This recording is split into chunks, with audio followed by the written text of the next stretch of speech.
Welcome to Ladies of Another View on Beck. We have a lot of interesting stuff to go over today, but we just want to welcome everybody and thanks for tuning in to us. I first want to read an email that we got from we've been getting a little bit of fan mail. It's kind of sweet, but this guy, he was so cute. He said, I'm a 69-year-old semi-retired farmer. Please keep up the good work. Too bad the liberals on the morning news don't get Beck. Merry Christmas. P.S. Please don't use my name. So we're not going to use his name today. But today I'm joined with Renee and Jan and, of course, Patty. And we're going to get right into it today because there's so much to talk about this COVID relief package. I want to pop up the first screen here. I want you to see a little bit what we're talking about. You know, the package included $2.3 trillion but it was in 5,800 some pages. So there's a lot of information in there. We're not going to go over all of that today, but we're going to hit the highlights. Anyway, part of it is $325 billion for small businesses. I think that's a great idea. $166 billion for direct checks. Now that amounts to $600 a piece. And we're going to get into that on our second segment. $120 billion for unemployment benefits. $82 billion for schools. $69 billion for vaccines, testing, and tracing. Right there, I could say that's a waste of money. $45 billion for transportation. I don't think that means a new car for any of us, but $26 billion for nutrition and agriculture, $25 billion for rental assistance, $12 billion for small bank support, and $10 billion for childcare, $7 billion for broadband. Now, it's kind of funny because that's what the news is reporting, isn't it? There's so much more that that's going on with this package. There's quite a bit of money going out of the country to third world countries, to Sudan, there's just a list of them. And that's the frustrating part. There's $15 million going to Pakistan for a democracy program. There's $10 million for Pakistan for gender programs to help women be stronger. There's $33 million to Venezuela. There is $86 million to Cambodia, $130 million to Nepal, $135 million to Burma, $453 million to the Ukraine, $700 million to Sudan, and $1.4 billion for the $1 billion to Asia Reassurance, which is basically China. And so to me, no thanks. People have to understand this isn't government money, this is taxpayer money. And we're just wondering, if we can't even take care of our own, how are we going to take care of all of these other countries? Well, welcome, Renee. I will be the independent one here. Most people don't know, but I was a lifelong Republican. And in 2016, I had a come to Jesus moment. And I refused to vote for the two-party system anymore. I've taken a lot of slack for that. And this is one of the reasons why I went out and I shot my Republican card with a AR-15, and then I put it together and I torched it. Okay, and we don't have any more money. Okay, this is wrong. It's wrong, and it's got to stop. And that's why I decided that I was going to stop voting for what is wrong. And I love it when I hear Republicans talk about. They would say to me, "Renee, what you want? Hillary, the socialist?" And I'd say, "You're voting for socialists." And this is evidence of the Republican Party turning into socialists. We scream about socialism on the left, but we seem to want to defend it, cheer for it, and vote for it when we do it on the right. I just don't want to enable anymore. I don't want to participate in this anymore. And I got a lot to say, but I'll just let Jan take it from there. I think the point that really gets to me right now is that we are kind of mortgaging our grandchildren's future. Our taxpayer money is all used up. Everything that's being spent going forward is money that we don't have. It's money that we need to print. It's money that will never be paid off in our lifetimes, even if we offered them everything we have. And we feel recently that we already have offered them everything we have. So I just feel like it's a big taking. How about you? Well, you know, it does have over 5,000 pages, so we're going to have to spend a little time digesting all of this, and I think the people that passed it need to have that time figuring out what they did. Wasn't it Nancy Pelosi that said about the health care? Let's just pass this and figure out what's in it later. Figure out what's in it. And it was a very tortured path getting here because the Democrats kept rejecting it and saying that it wasn't because they were trying to sabotage Trump, but they were a little bit more reasonable this time around. And they have also told their constituents, don't worry, there'll be more later. Well, Wow. maybe more than what the foreign governments are getting, because I did take a few notes because, there's a lot more to come when we read all this. Jordanian, $500 million for border security? Really? Why? And 33 And we can't million? even build our own wall. Well, they have taken away funding from the American border security. 11,000 fewer detention beds, less hiring of security guards, 33 million for Venezuela's democracy programs, because we're so good at democracy. We know what we're doing, and we're going to help We're going to share. Venezuela And our out. elections Yeah, are so yeah. fair. And maybe someday they'll come back and help us They've when tried. we all start to fall apart. Diversity programs, gender diversity programs in Pakistan. Like, we want a good, strong Pakistan, but they also have the 6th largest nuclear arsenal of warheads. So I don't know what's going on here, and I don't know if anybody else does either. Well, and I think too, it's great that we can help small businesses, but the best way to help small businesses is to open them up again. I just think it's crazy that we're still in this lockdown and it's not proving anything. People are still hurting out there, and whether it's $600 or $6,000, it's not going to bail out a lot of these people that are hurting. And so I think there's a lot of goodwill, and we think that it's going to help our people, but then when we find out there's millions and billions of dollars going to other countries, and we're still paying for it. So not only, they're basically giving us our money. It's our money, but yet we're not going to just give it to you. We're going to give it to other people as well, or other countries as well. That's the part that I don't understand. And 100 million people are out of the workforce. Who did this to us? The government. Okay? They put us in this situation. They break our legs. They hand us crutches. And then they say, you're welcome. What would you do without us? And that's where I am so frustrated. Literally, we take in $3.3 trillion, okay, in revenue, and we spent $6.6 trillion for a record-setting $3.3 trillion deficit. I want to know when a billion became a small number. Right? I know. I used to think a million was a lot. Like we're into the $1 trillion now. I can't even wrap my head around it. I don't even know. Patty, I can use all the memes that I had for Obama, and I have a collection. Like, I have a beautiful collection of memes, and I can use them all for the Republicans, and they all fit. I can just, change the name.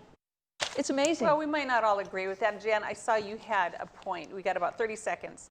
Well, Stalin once ripped all the feathers off a live chicken as a lesson to his followers. Then he set the chicken on the floor a short distance away. The chicken was all bloodied and he was suffering immensely, but then Stalin started to toss him bits of wheat and the chicken followed him. Moral of the story is, this is how easy it is to govern stupid people, because they will follow you no matter how much pain you cause them if you give them something like a treat once in a while. Oh boy. Well, we have a lot to talk about in our next segment coming up right here on Ladies of Another View on Back. Beck News brings you real people and real news. Every weekday on KNDB, KNDM, and KRDK. Start your evening with the Dr. Duke Show at 4.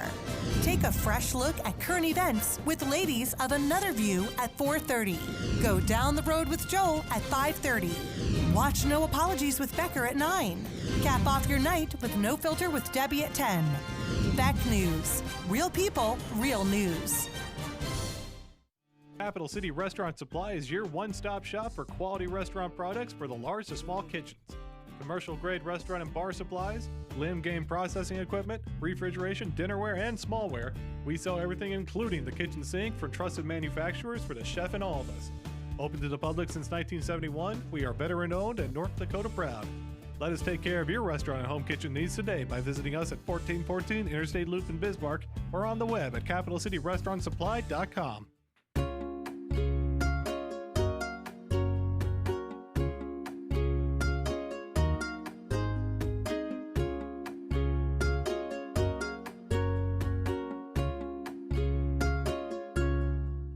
Hi, I'm Dennis Haugen, along with my sons Andy and Mike, and we're showing our support for wind energy in North Dakota. Wind energy has provided farmers like us with a steady stream of income that's not tied to the weather like crops and cattle are. Another bonus is that wind farm owners are required to maintain the roads leading up to the turbines. Because of that, oftentimes these roads are the best in the county. Wind energy is good for landowners, it's good for the land, it's good for our economy, and it's good for North Dakota. For the greatest selection and full menu offering is the Four Seasons Restaurant and Ice Cream Parlor in Garrison. Succulent sandwiches, big breakfasts served all day, and delicious desserts. Easy access in and out for campers and RVs. The Four Seasons Restaurant at the top of Main Street, Garrison.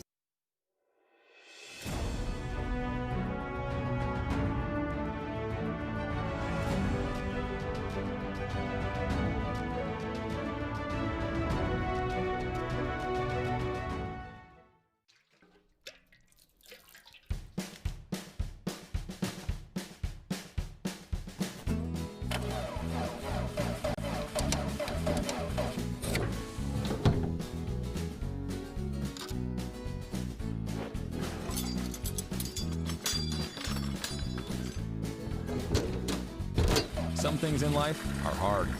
That's why banking shouldn't be. Cornerstone Bank.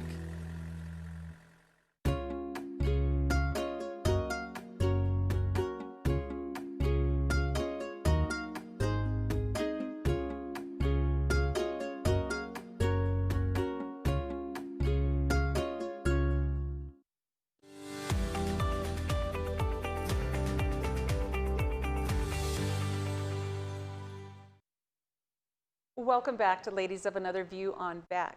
We had quite the discussion on the first segment, and we're going to dive right into the second segment. This is regarding the $600 COVID payment that right now is kind of sort of guaranteed to Americans.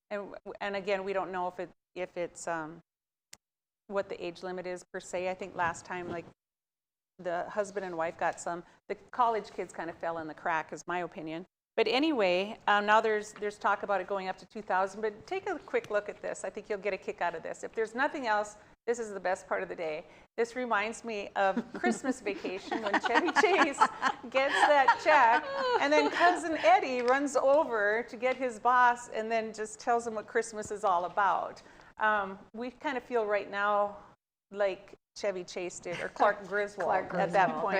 Right? But anyway, it's interesting because right now President Trump wants to increase that to $2,000, and he actually has Pelosi and Schumer on his side, and now they're kind of starting to try to take credit for it. A lot of us don't even want the check if we don't need it, but it's just interesting how they're jumping on board like, hey, we're going to save you, we're going to save you.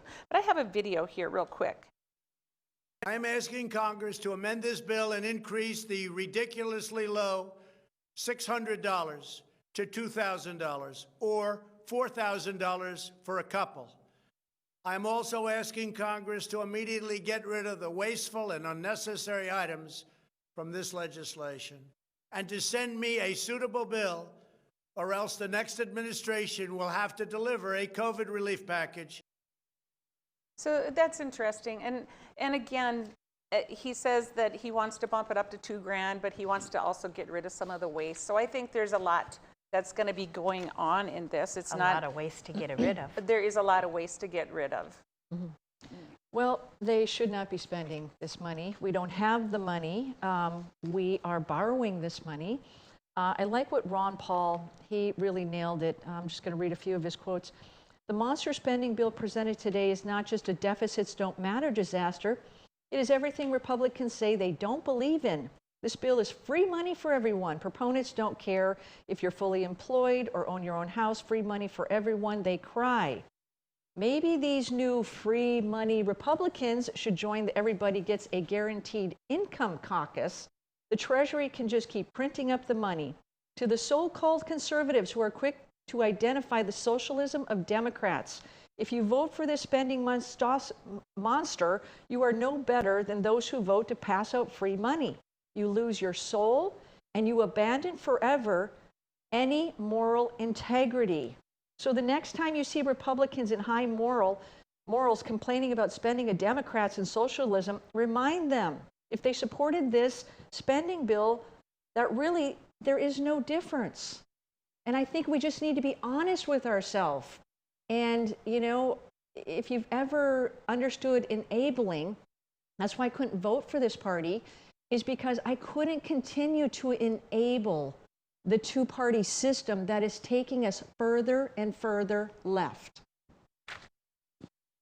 Well, we just had an election, and we can't change who we voted for this time around, but you have an opportunity next time.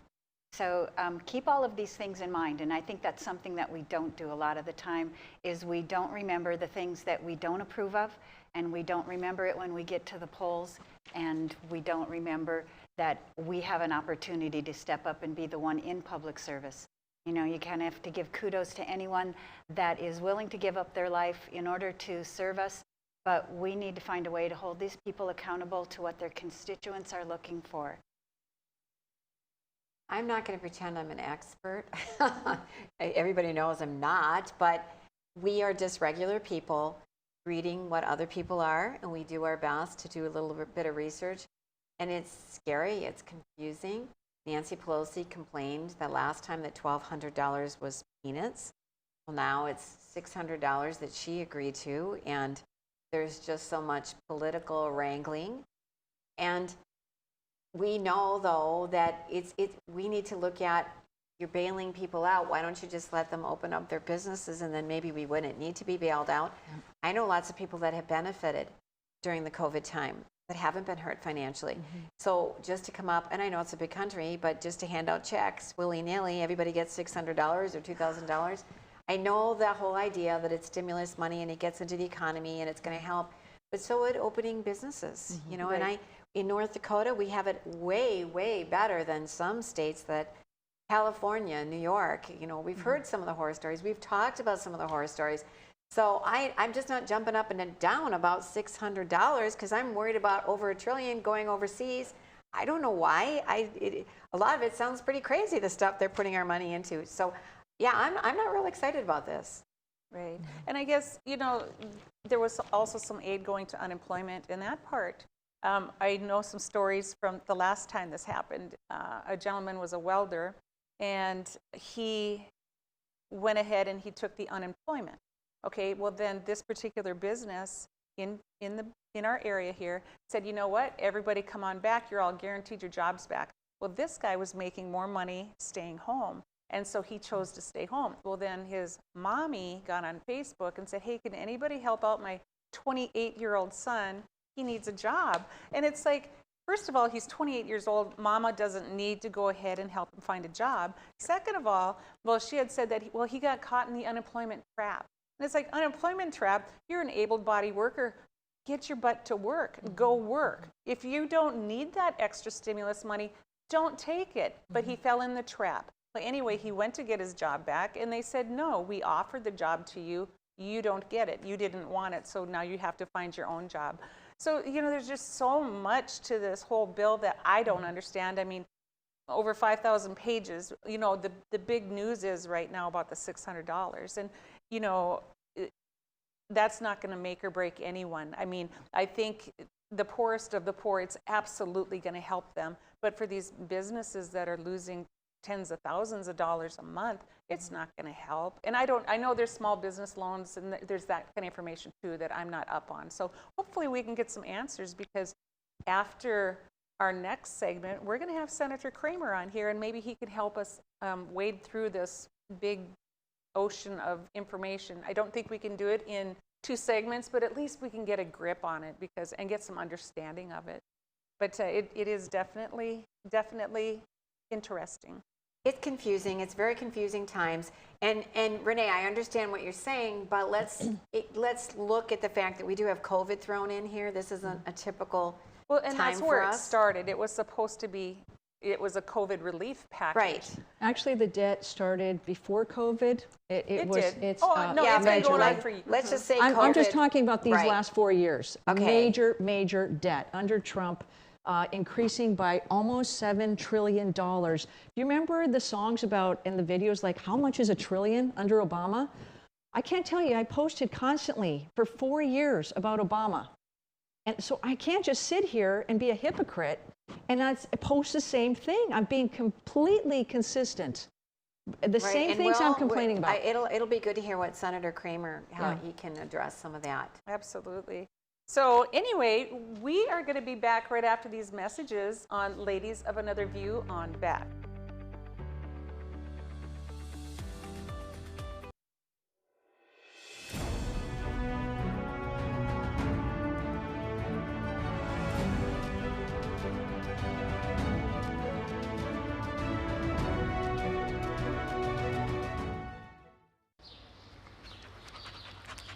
Jeez, what a mess. Look at that. There's roof stuff everywhere. It's so embarrassing. Ruins the neighborhood. Come on, humans. Let's get this fixed. Don't let your roof go to the dogs. Call America's Best Contractors for your free estimate. Need a new woof? After checking with the rest, go with the best. America's Best Contractors. 258-2412. Online at americasbestcontractorsincorporated.com. In southwestern and south central North Dakota, on any given day at any given moment, a Dakota Community Bank and Trust customer is logging in or signing on to do their online or mobile banking. We believe that community banking can blend both the past with down-home customer service in-house and the future with modern banking conveniences and technology for our customers anywhere, like here or here, all while honoring our long-standing tradition of community-first oriented banking here at Dakota Community Bank and Trust. My wife was diagnosed with early stage Alzheimer's. We talked about it and we kind of decided we'd be a little bit proactive and try to start making provisions. So we started looking here, and Eventide worked out to be pretty much the perfect answer. I guess I didn't expect it to be so nice. The staff here are terrific. We enjoy it.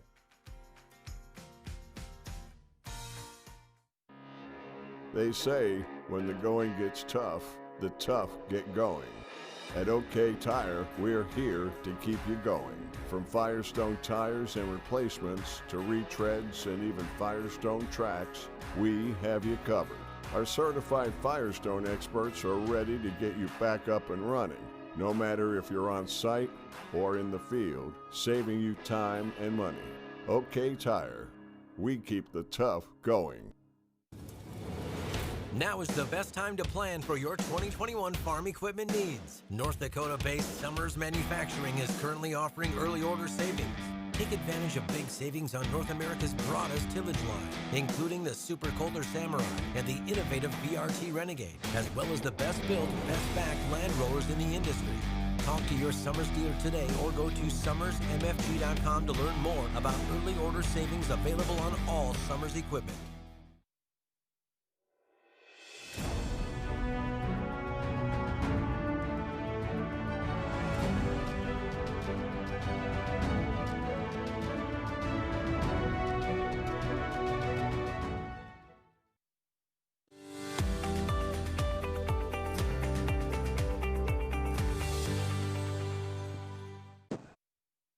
Welcome back to Ladies of Another View on Beck, where you hear real news from real people. We have the honor of having Senator Kramer with us today. We're so excited that you could join us. You said honor. Did you hear her say honor? Yeah, we agree. We're not arguing. I did. And I wore black and red for Renee. There you go. yeah, you guys are twinning. You- Twinning is winning. It's a conspiracy, Renee. I'm going to tweet about it later. This is awesome. Perfect. Anyway, so we're glad because today is basically our first day of winter, right? It's been some really great weather. We're going into kind of a storm today, but now we have you on our set and we're pleased to have you. So first of all, tell us a little bit about what's going on for North Dakota. When I'm in Washington, what's going on for North Dakota is whatever we can get done in Washington for North Dakota. And sometimes, every now and then we get involved in something that's I'll get asked a question about something that's going on back here, and I'm not even sure what they're talking about. So even the press corps will follow it closer. The thing that's good about North Dakota is we're, at least from now, is first of all, we're self-reliant people, right? And we have been, we have some good neighbors, but we have some weird, wacky ones over to the east. And you see what's going on in Minnesota and the shutdown of businesses. I mean, the mass shutdown of businesses, the dictatorship-like approach, and the defunding the police departments. And you look at North Dakota and you go, boy, am I glad I live on this side of the river, right? Where we still have some things going for us. But we're seeing numbers going down, which is good in terms of the virus. Hospitalizations down, that's good. Hopefully people are ready to get back to work and get back to school in an even bigger way. We've avoided the big shutdowns like somebody mentioned earlier. But even at that, you guys, I like freedom a little more than I like some of the things I see going on. Right. You know, one of the things, and I just thought of this, I know we had talked about what we think we could touch on today, but quickly, if you could explain to our people, the first package of stimulus money, a bunch of it went to the oil patch. And I know it's for infrastructure, but a lot of people don't understand how oil is infrastructure, how the money, or how that got sorted through. Can you explain that a little bit? It's an interesting point. A lot of this, in the first package, a lot of the money went to states.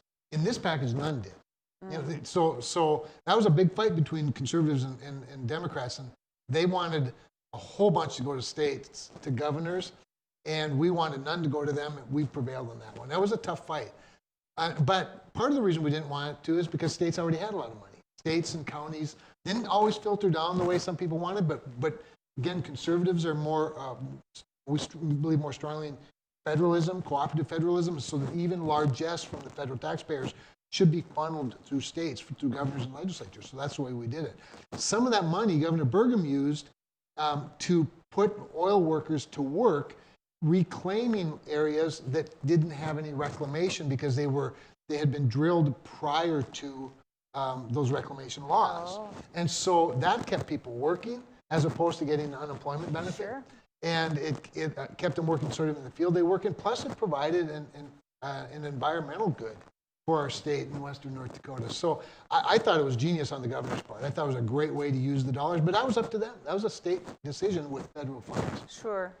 Well, so now let's fast forward a little bit to the COVID relief package that we have right now that's on the table. Sure.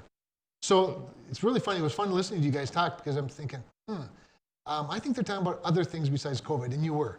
So the COVID relief package, the $900 billion that we just passed, first of all, nearly, and I'm going to use round numbers because it's easier math. I didn't take Common Core, I'm not as smart as kids are. But about $600 billion of the $900 billion was from that first package that we pulled back and repurposed. So it wasn't new appropriations, because if we hadn't pulled it back, Democrats, who called it a slush fund in the first package because it went to the Federal Reserve, they now suddenly wanted to keep the slush fund in the Federal Reserve. We said, no, those programs, they've served a purpose. They didn't get spent, but they kept private equity costs down and capital flowing without it being taxpayer dollars. So we pulled that back, and that was used to fund $600 billion of this $900 billion package. And so this package, this $900 billion, you put the things on the screen. Some of the other things you talked about are part of an appropriations package. We do 12 appropriations bills through a regular order. They get lumped into one big omnibus spending bill. That was really the main bill we passed. It was the COVID was a rider on that. Okay. And so people just think it's it's stimulus for COVID. It included a Water Resources Development Act, which I chaired the subcommittee that oversees water in the Environment and Public Works Committee. That was something we passed unanimously, like in January or February. Maybe it was March, but it was early this year. And that finally got to the floor as part of this package. It passed literally unanimously. Lots of good things from North Dakota.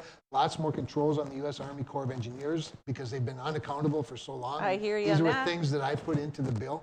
A lot of infrastructure stuff for like the Snake Creek embankment, levee at Williston. That it's complicated stuff I won't get into unless you want to, but we can do that in another show. But a lot of them were policy things, more so than they were financial. Also an energy package that had come out of the Energy Committee earlier. A lot of it good for North Dakota. Again, a lot of fossil fuel, coal, clean coal technology grants and dollars and things like that. So all of those things were part of this massive bill. That's why it's 5,600 pages. That's why It's 2.3 trillion, and it's not the way to do legislating. It's a broken system.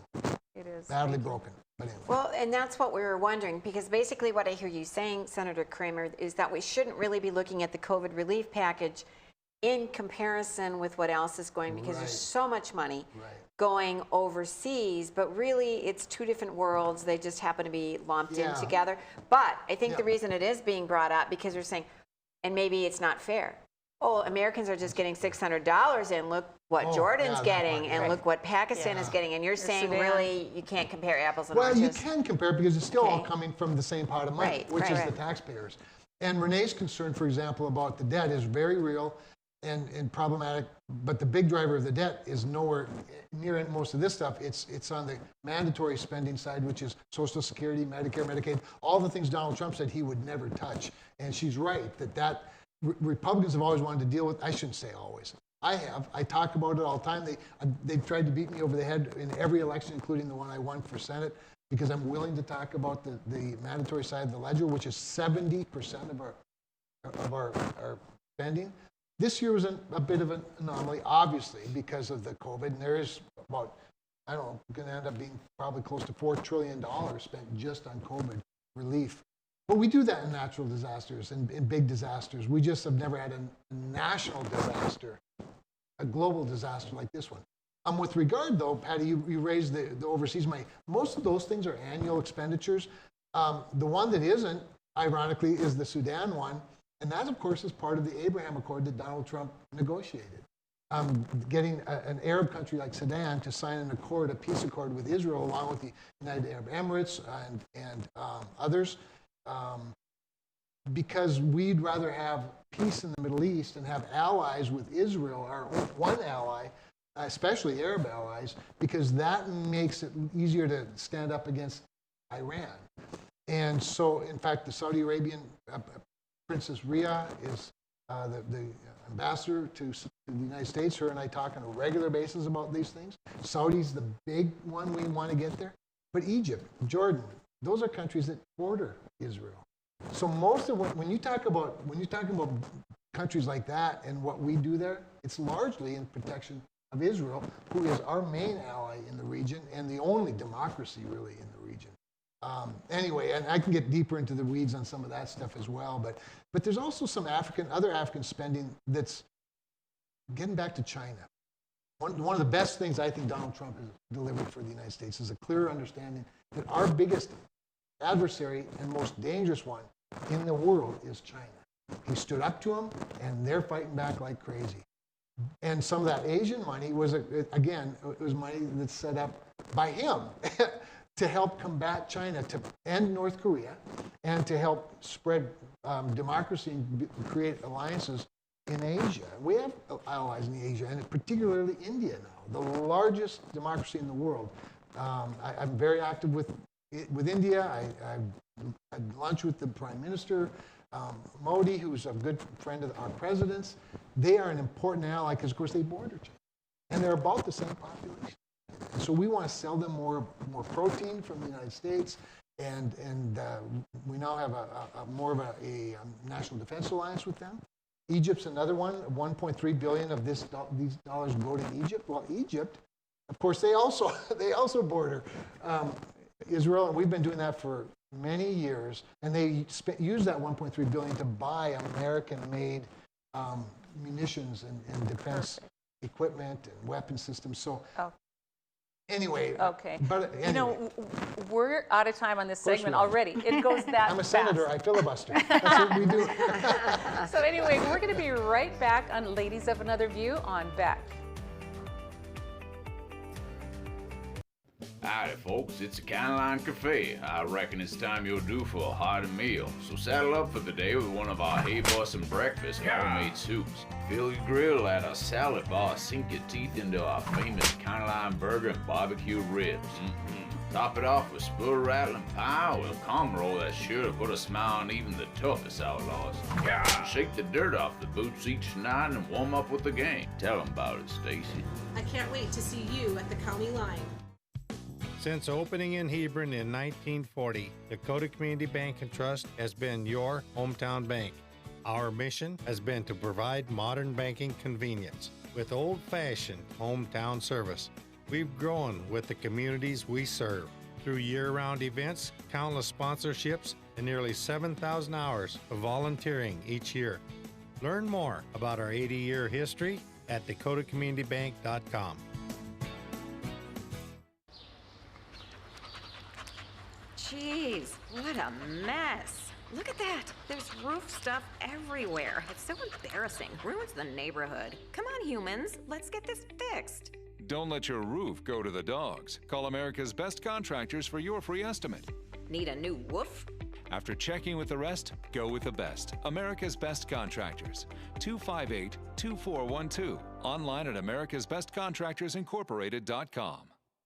For the greatest selection and full menu offering is the Four Seasons Restaurant and Ice Cream Parlor in Garrison. Succulent sandwiches, big breakfasts served all day, and delicious desserts. Easy access in and out for campers and RVs. The Four Seasons Restaurant at the top of Main Street, Garrison.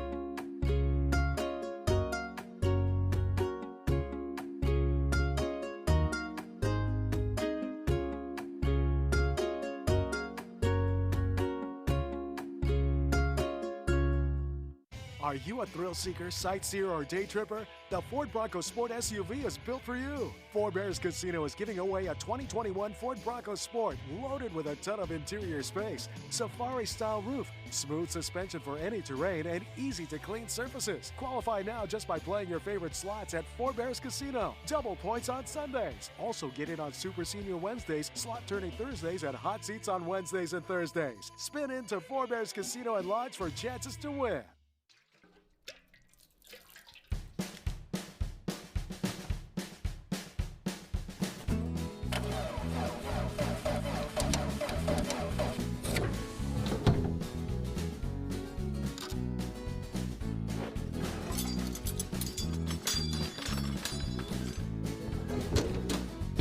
Some things in life are hard. That's why banking shouldn't be. Cornerstone Bank.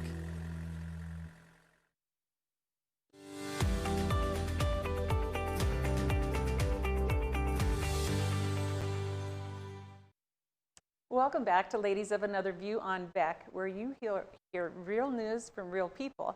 And again, we have Senator Kevin Cramer with us, and we haven't covered everything, and we never will in the next 10 minutes.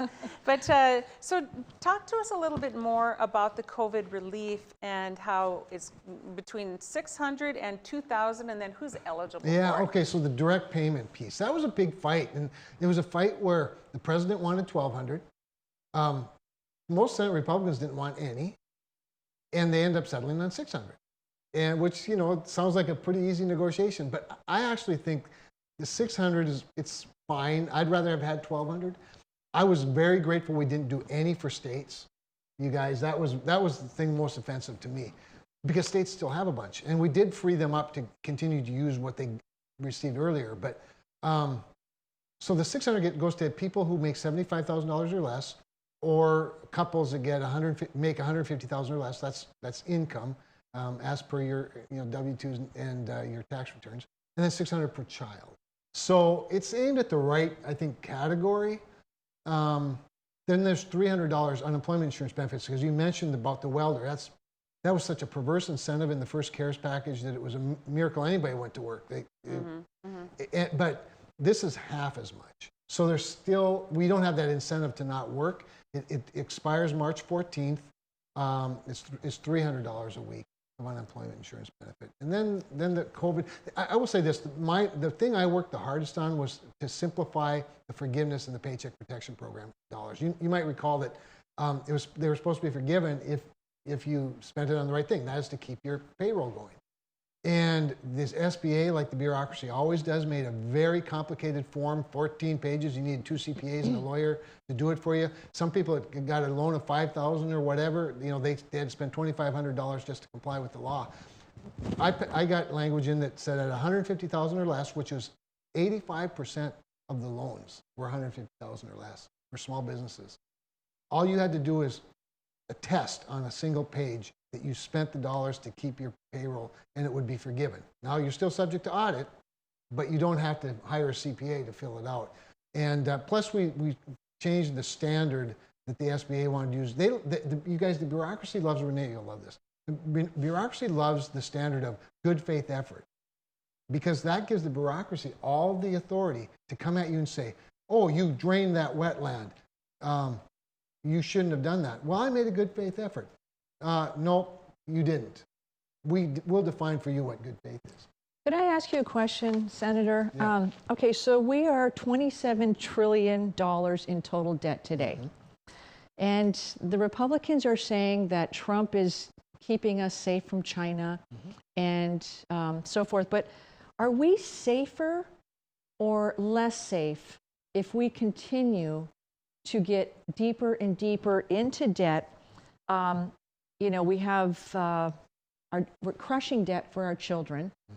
How are we safer with China when we are drowning in debt? I think it makes us less safe. But you tell me, are we less safe or more safe? Well, we're definitely more safe when it comes to our national security under President Trump. We could fight back much better. And more important than that, Renee, is that we don't get attacked largely because we have a strong national defense. Now, to your point about the debt, we're better off if we had a balanced budget. I support a balanced budget amendment. And I don't think until you institutionalize a balanced budget, you'll ever get it. And the reason being that there are too many people that want too many things. But as I said earlier, we have to deal with the mandatory side of our ledger. In about 5 years, Medicare is going to be insolvent. That means an automatic 25% cut. Now, if you want to get, you want to balance on the backs of Medicare, that's 25% cut in programs. About 5 years after that, Social Security goes insolvent. 25% cut's the only way that you'll make it solvent. I'd rather deal with the, we have to deal with the income side of the ledger on those things. But that is literally 70% of our budget is mandatory. But if we want to be safe, why, can I ask you, and I don't mean, it's nothing personal, but why would you vote for more debt? Well, let me just say this. Isn't it the government's job to just defend our individual liberty? And that's all they're supposed to be doing. And I look back at what has happened in North Dakota, and we have that not happening with Republicans, and we have it nationally not happening with Republicans. And President Trump could remove this emergency order right now, and he hasn't, okay? So this whole thing is just, I'm just like, why would you vote for this bill?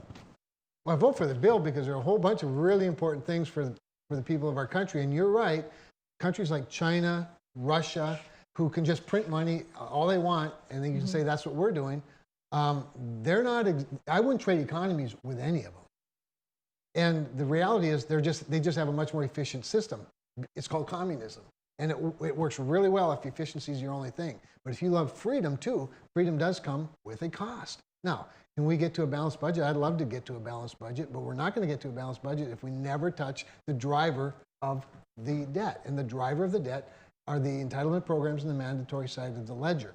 But we also, as a wealthy nation, I know this sometimes it's hard to take, and some people would prefer we didn't do it, but we've always taken care of people in disasters. And we are in a really big disaster right now that requires the largesse of the American public. And some people, remember the president wanted to go higher, and I know you're not advocating for the president, he wanted to go higher than Nancy Pelosi. She was at $3.4 trillion.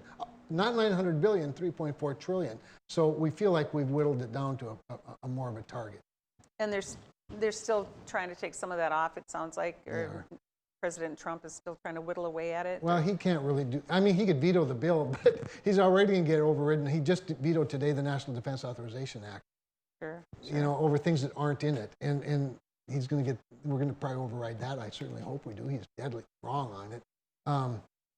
And this package, he actually negotiated the COVID package, and the other parts are all things that have been in for several months. So okay, so we have about 2.5 minutes left, and there's a lot of word out there about President Trump still having a pathway to the presidency.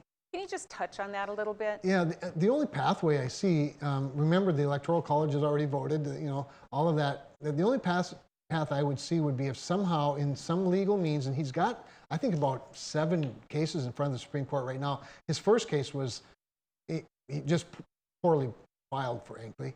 he's got some that are better filed now, and maybe if there's enough evidence there, they could at least slow the process down or halt it until they have a further hearing, and maybe they could reverse. Beyond that, it's hard to imagine. He could, there's hope that on January 6th, enough members of Congress would object to the Electoral College, but that's a pretty tough thing to do. If I was to object to Georgia's votes or Nevada's votes, Nevada they could also do the same to North Dakota's votes.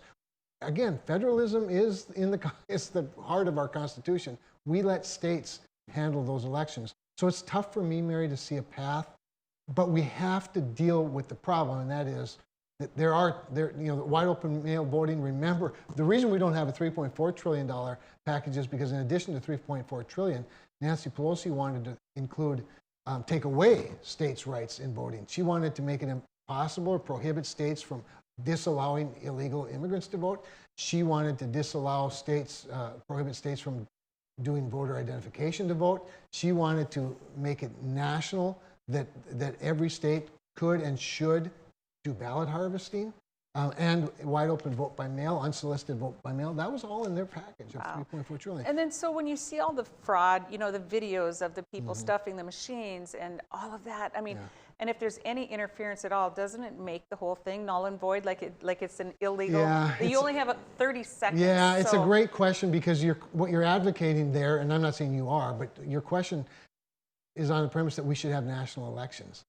And we don't, on purpose. Our founders did not want nationalized elections. So it's an important debate, and I think we could bring some experts in, we could have that discussion, probably in a whole show, because it's a lot to unpack. Absolutely. Yeah. Freedom. Freedom's there. Freedom. Yeah. Speaking of freedom, we have the freedom to go to a commercial right now. I want to thank you for joining us. We really appreciate you coming in, thank especially you very much. on a day like today, and taking some tough questions. We get that. And sitting next to Renee. And color coordinated at that. Yeah, look at these two. We called each other. Power couple. The power couple, they're going out for lunch after this. They're going to hammer the rest out. But anyways, we want to welcome you back on Ladies of Another View on Back. Howdy folks, it's the Caroline Cafe. I reckon it's time you're due for a hearty meal. So saddle up for the day with one of our Hey Bossin' breakfast homemade soups. Fill your grill at our salad bar, sink your teeth into our famous Caroline burger and barbecue ribs. Top it off with spoon-rattling pie with a cum roll that's sure to put a smile on even the toughest outlaws. Shake the dirt off the boots each night and warm up with the gang. Tell them about it, Stacy. I can't wait to see you at the county line. Hi, I'm Dennis Haugen, along with my sons Andy and Mike, and we're showing our support for wind energy in North Dakota. Wind energy has provided farmers like us with a steady stream of income that's not tied to the weather like crops and cattle are. Another bonus is that wind farm owners are required to maintain the roads leading up to the turbines. Because of that, oftentimes these roads are the best in the county. Wind energy is good for landowners, it's good for the land, it's good for our economy, and it's good for North Dakota. Capital City Restaurant Supply is your one-stop shop for quality restaurant products for the large to small kitchens. Commercial-grade restaurant and bar supplies, limb game processing equipment, refrigeration, dinnerware, and smallware. We sell everything including the kitchen sink from trusted manufacturers for the chef and all of us. Open to the public since 1971, we are veteran-owned and North Dakota proud. Let us take care of your restaurant and home kitchen needs today by visiting us at 1414 Interstate Loop in Bismarck or on the web at capitalcityrestaurantsupply.com. My wife was diagnosed with early stage Alzheimer's. We talked about it, and we kind of decided we'd be a little bit proactive and try to start making provisions. So we started looking here, and Eventide worked out to be pretty much the perfect answer. I guess I didn't expect it to be so nice. The staff here are terrific. We enjoy it.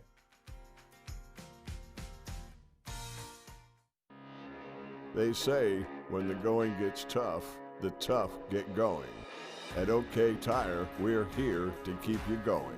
From Firestone tires and replacements to retreads and even Firestone tracks, we have you covered. Our certified Firestone experts are ready to get you back up and running, no matter if you're on site or in the field, saving you time and money. OK Tire, we keep the tough going. Now is the best time to plan for your 2021 farm equipment needs. North Dakota-based Summers Manufacturing is currently offering early order savings. Take advantage of big savings on North America's broadest tillage line, including the Super Kohler Samurai and the innovative VRT Renegade, as well as the best-built, best-backed land rollers in the industry. Talk to your Summers dealer today or go to summersmfg.com to learn more about early order savings available on all Summers equipment.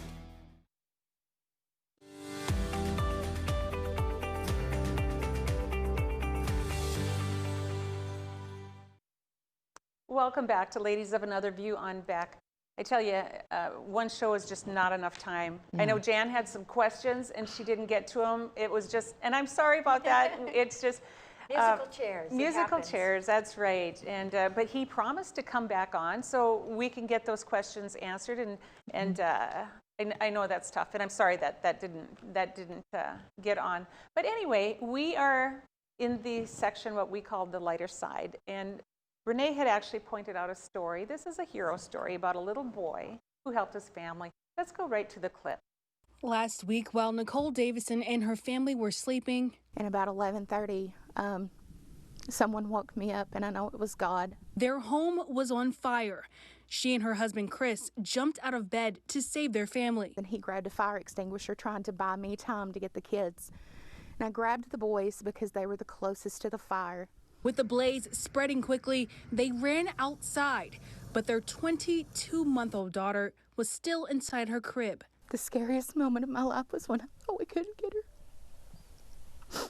That's when Eli, their 7-year-old son, went through the bedroom window to save his sister. Well, Dad busted the window, and then I said, I can't do it about 2 times, and then I said, I got her, Dad.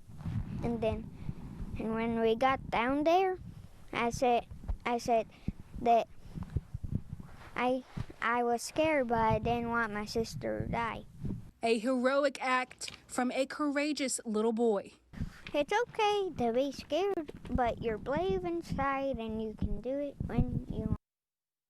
Wow, so isn't that something? It's okay to be scared, but you're brave inside. Yeah, That's I know. So cool. That was a tearjerker. And At first, when I read it, I was like, why would they send their child into a fire? Remember David and Goliath? I know, and I see the window. That's probably why it was probably, because their parents are kind of bigger. Well, and I thought too, what if he couldn't see her in the smoke and then they lose both kids? Because as a mother of 4, that has always bothered me. We don't have egress windows in the basement. And I said, I told my husband, kids will never ever sleep in the basement because I was a fire adjuster for that many years. Oh, that's what I did. And so that was always scary to me. I know a family, they did lose a son. He couldn't get out the basement window. I used to write for Women's World magazine for many years, and I actually did a story on a family where the mother was with the son. She went back up the stairs, couldn't get back down. The staircase was now on fire. What a lot of people don't realize is the windows become rubberized. You can't break them. She was pounding and pounding and pounding, trying to break the window, would not break. She laid down, and she said she felt her guardian angel, gave her the energy. She got up, hit the window, and broke, and she was able to throw it down. But I had never heard of that before, that you can't, sometimes you can't break the windows. I've never heard of that either, even as a fire adjuster. Because of the heat. I've never heard of that. Wow. She was trying with all her might and couldn't break the window. So I don't know the science behind it. But, But yeah, what a story and what a sweetheart, that little boy. He's precious. Adorable. I just waffled my hand, not in disbelief, only because we have a glass shop and I've not heard of that either. Okay, so maybe not. I don't know. I don't know. It's probably true. Almost like but I have another little photo here I have to share with you. I have 2 great nephews at my house. In fact, they're there right now. And they got their very first ride in a tractor. And they are from Alaska. And they came down, they flew down to Billings and then rented a car, stayed with my sister in Billings and then rented a car and came over to our place. And so they were out there with great Uncle Kenny going for tractor rides, which was so fun for them. But it was so funny because their mama, Teresa, she said, oh my gosh, it's 40 up in Alaska today. I mean, because it is cold here today. The wind chill is like minus 18 below zero. And so we're having a typical North Dakota winter day, except we don't have the snow. But anyway, it was just so fun. when you have kids like that on a farm or anywhere, and you guys all have grandkids. I don't have any yet. They'll never forget that. That is a memory that you guys, a gift that you have given them. They'll just remember that forever. Oh, absolutely. Some of the stuff we take for granted, we think, oh, we're just North Dakota, because I'm not from here. But there's so much here in North Dakota, even if it's just sitting on a tractor as a kid. That's better than a Disney World ride. Yep. Yeah, well, that's just it, because their mom and dad, he is a, what do you do when you are in the big building at an airport? Oh, he's a air traffic controller. Yeah. And she's a pharmacist, and she's been working out of her home, and so it's been tough. She said she had a really tough day in kindergarten last week, and it's just because the kids have been home since last spring, and so it's fun to get them on the farm, and it's always fun to have little ones try something new for the first time, even at that age, because they will remember something like that. So. And you have horses too, don't they love seeing the horses? Yes, they fed the horses this morning, got grass on their clothes, and it was just so fun. So when the weather warms up this weekend, and it is supposed to get nicer again, we're going to try to get some horse riding in. So anyway, we have about 45 seconds. Do you have some final thoughts, Jan? I think I would just like to wish everyone a very Merry Christmas. I hope you all stay safe and warm. Please be careful when you're traveling. The weather in the upper Midwest is a little tough. Yeah. Merry Christmas, everybody. Yeah. Merry Christmas, stay warm. Right. And so I guess, and I want to say the same thing. Just Merry Christmas to everybody, and just remember what the season is all about. It's not about presents, and it's about His presence, not the presence.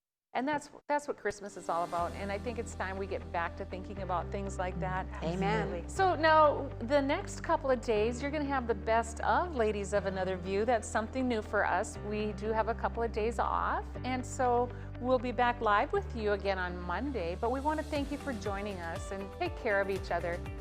We are Ladies of Another View on Beck.